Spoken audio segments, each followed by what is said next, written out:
love thinking about it, I love talking about it, I love eating it, I love sharing it, I love preparing it, I love reading about it, I love everything about it. And I also love feeling really well. I love waking up in the morning, having energy, ready for my day, doing some yoga, playing with my son, preparing for a talk, getting on with the housework. Nothing have to be special, but I really love waking up feeling well in the morning. And I passionately believe that everybody can make significant improvements to their own health and well-being through making changes to their diet and lifestyle, which can often be quite simple changes. So there's a lot around nutrition that can be quite technical and quite academic. I take a very pragmatic approach. What changes can a person make that will help them to feel a bit better? And maybe next year a little bit better, and maybe next year a little bit better. It's a journey rather than a sprint with nutrition. It's not something that's a change your life overnight sort of therapy.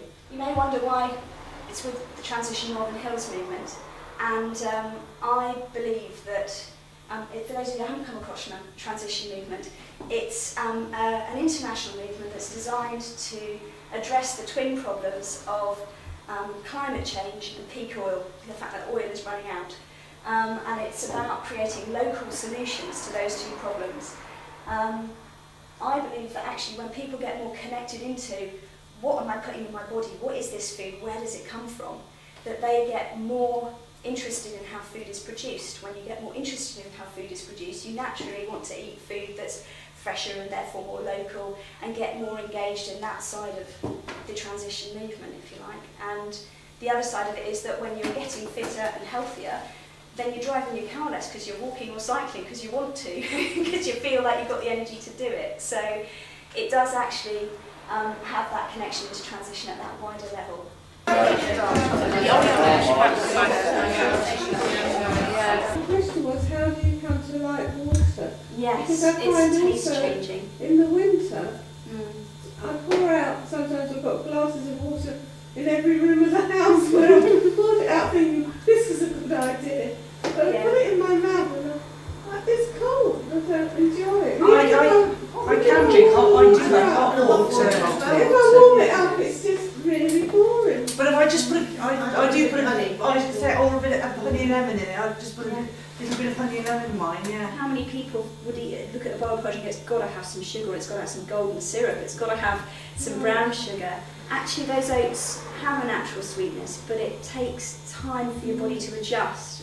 And I know this because I haven't always had a sort of, I still haven't got a sugar-free diet, but I haven't always eaten in a really healthful way. I mean, 10 years ago I was having a chunky Kit Kat and a cigarette for breakfast. You know what I mean? It happens, and that there's food that if I try it now, I go, oh my God, that's so salty, or oh, that's so sweet, and it's really intense. And stuff that I used to eat 10 years ago, and it didn't taste it very much. And over time, when you've got a direction you want to go in with your diet, your taste kind of follows. And there's quite a lot of people who I know who just don't like the taste of water. And it's because it's a really challenging message for a body where there's not much flow going on. The other thing with eating habits is eating with awareness as well. How often are our minds so busy that we're thinking about 6 other things and not about the food that we're putting in our mouths? So if you're going to have some chocolate, have a couple of squares after dinner, not on its own, because if you've got a full stomach, it's going to mix with that and it's going to slow down the absorption of that chocolate. Similarly, it's when people have coffee after dinner. A coffee after dinner is not going to have such a profound effect on your blood sugar level as a mid-morning coffee on an empty stomach. So it's thinking about combining those macronutrients together. Exercise is another one. I'm not going to go into detail now about exercise, but it does have an effect on blood sugar level. In the longer term, it builds the cell's capacity to take in glucose. It makes the cells hungry for glucose because they need it, because the muscles are doing something. We often lead such sedentary lifestyles that our cells kind of go, oh, I don't really need glucose for that because I'm not doing anything. So they can become resistant to taking in glucose. I would usually not go down the food route with dealing with stress so much as down the relaxation technique route. So working on some simple breathing, grounding exercises, or actually if there's particular things, then come along with my NLP toolkit bag and say, right, if it's one particular person, I can say, let's do this or let's try that, and do some change work with them. So, which is hard to explain, it's far better to observe. We've talked about eating habits, carbohydrates, combining foods, exercise, reducing stress.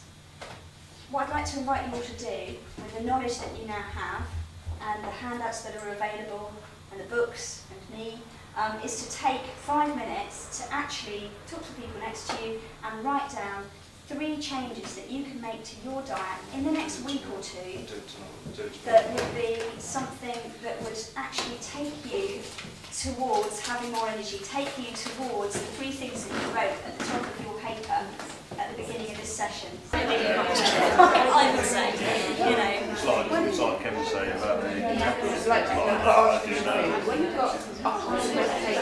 It's lovely to see everyone getting all right with that.